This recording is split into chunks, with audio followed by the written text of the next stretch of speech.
Today, I'm going to be talking about rehabilitation after stroke, and many of the concepts here can be adopted with any type of rehabilitation. But again, I'm going to be focusing on stroke rehabilitation. So the purpose of rehabilitation is to have a patient regain or improve their function.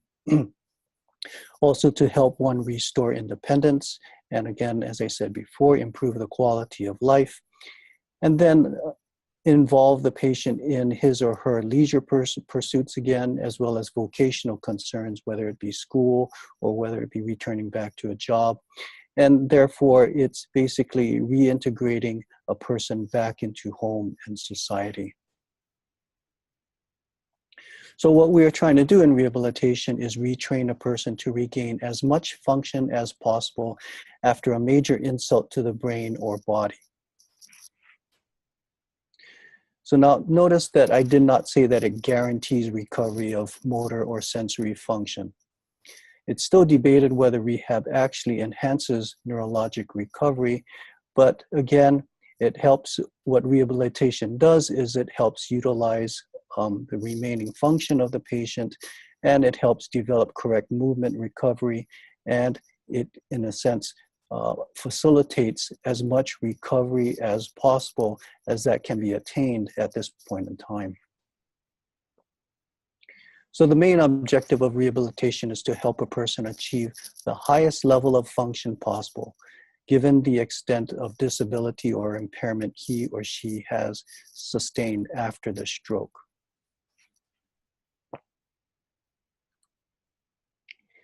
So there are different settings of rehabilitation. One of the most common is the acute or comprehensive inpatient hospital rehabilitation, which is what you see in many of the major medical institutions. We also have skilled nursing or subacute rehabilitation, which is still in an inpatient setting, but it's not as intensive as in acute or comprehensive rehabilitation settings. There is also in-home therapy, in which a therapist will come out to the patient's home and conduct therapy there. And there's also outpatient therapy, in which the patient is taken to the physical therapy or other therapy center and has treatment given to him or her there. There are various rehabilitation services provided, various specialists within the rehabilitation team. So of course, there's the physicians and nurses who take care of the patients medically. And there are also the physical therapists, occupational therapists, speech and language pathologists, otherwise known as speech therapists, recreational therapists, and neuropsychologists, as well as social workers. There's some other specialists as well, but these are the main players in the rehabilitation team. We, as physical medicine rehab doctors, oversee the team and are, in a sense, the quarterback, which oversees the rehabilitation program of the patient and ensures that everybody is achieving or working on the same goals of the patient and getting them to as best function as they can within either the hospital setting or the outpatient setting.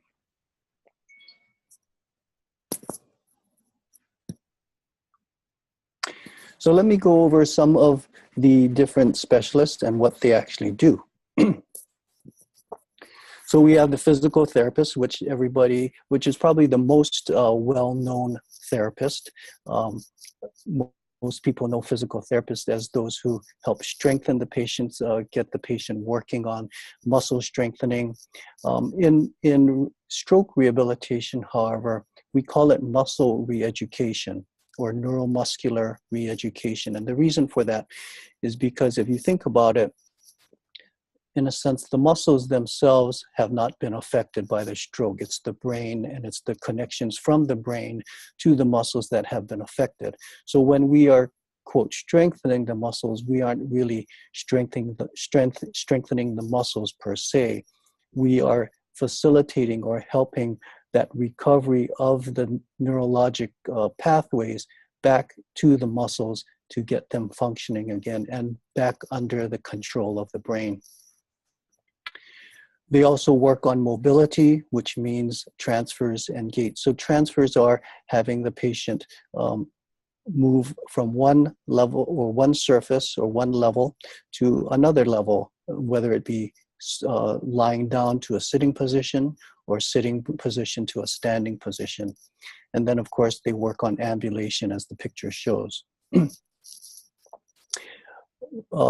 They are also involved with overseeing the patient's posture, balance, and coordination. So if you think about it, if a patient is trying to walk, again, if you look at the picture there, not only is it a matter of getting the person's legs to go one in front of the other, but it's also a matter of the patient attaining proper balance, posture, and coordination in order to put one leg in front of the other, in order to maintain an upright position, in order to maintain balance, to propel himself forward, and to also be able to coordinate that utilizing the cane or whatever other assistive device that is necessary. Physical therapists also work on range of motion, and basically to preserve the joint's mobility, so that the limbs, extremities, and other joints within the body are as, in a sense, supple or have as much range as possible to ensure that movements are to the fullest degree as can be. Occupational therapists are probably not as well known in terms of what they do. Some people have said occupational therapists keep patients occupied. Well, that's not necessarily true. I guess they do keep them occupied, but occupational therapists focus on the activities of daily living of a patient, that being going to the bathroom, grooming and hygiene, dressing, eating, those kind of things that we do every day that we, in a sense, take for granted. They are also involved in what we call functional activities. So a little, even though they're somewhat daily activities, they're a little more involved than just your basic daily activities. So that includes housework, cooking, paying bills, and even perhaps driving a car. They also work on cognitive retraining, because if you think about it, many of these activities of daily living and functional activities certainly involve a lot of having to think of what you're doing, having to organize the task, having to, in a sense, make sure that what you're doing is in correct sequence, is in correct social behavior, behavioral standards, and it's in a sense in a safe manner, done in a safe manner as well. Classically, physical therapists have been thought of working on the lower extremities, and occupational therapists work on the upper extremities. That's not necessarily true, but it does seem that occupational therapists do seem to work more on the arms and wrists and creating splints and other orthotic devices. Because if you think about it, many, if not most, or all of the activities of daily living do involve using the upper extremities. Some occupational therapists work on swallowing, because that's part of your activities of daily living, that is eating. Speech pathologists, or again, speech therapists, they like to be known as speech and language pathologists, work on communication skills, whether it be verbal or whether it be written. And the patients, of course, can sustain problems with language and communication, similar in a sense with the stroke aphasia, whether it be a motor aphasia or a sensory aphasia. So the speech therapists need to work on them to improve and regain their ability to communicate. Part of this works on comprehension, whether the patient understands what is being spoken or written, as well as memory and verbal skills in speaking or writing, and cognitive retraining. Again, all of what we do in terms of communication requires cognitive ability. And of course, speech therapists are usually the mainstay in terms of retraining a person to swallow after a stroke. Other team members include the neuropsychologist. Not all rehabilitation teams have a neuropsychologist. However, they are a very essential part of the team in a sense that they evaluate and test cognitive functioning. Again, as I said before, many of the activities of daily living and other tasks that we utilize involved mental work and having to think and having to organize, having to plan, and including the ability to execute the task as well. So the neuropsychologist will evaluate and test these functions through different tests and evaluation processes. They determine the deficits in thinking that may affect function.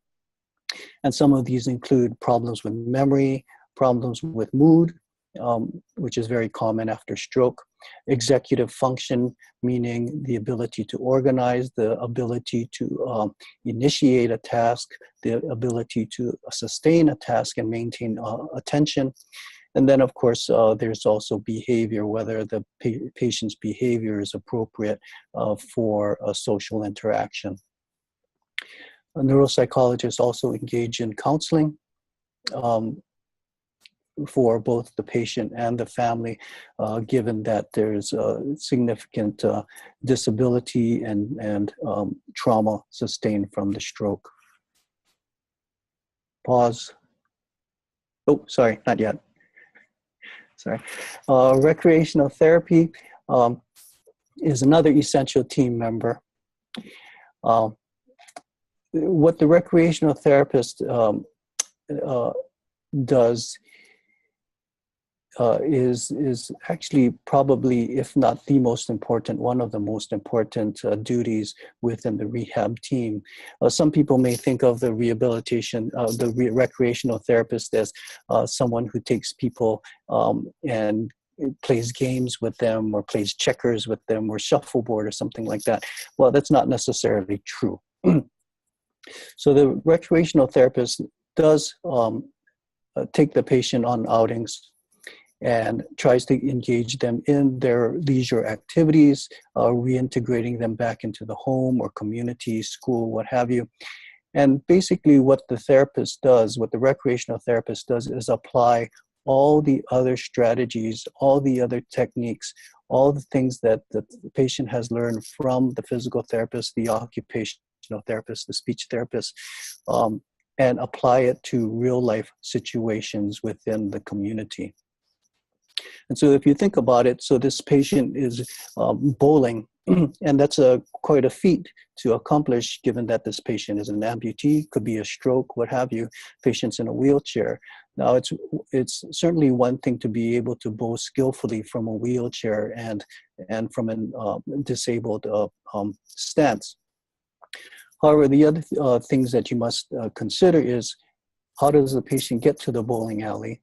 How does the patient ask or obtain the equipment to bowl? Like, let's say he needs bowling shoes or obtain a bowling ball. How does the patient get down to the bowling lane? How does the patient position he or herself in the bowling lane? How do they take aim? How do they propel the ball forward? How do they score the bowling game? So all these things come into play, and the recreational therapist is the one that oversees all of that. So again, this is the person that basically is key in reintegrating the person back into the home, into the community, back to school and work.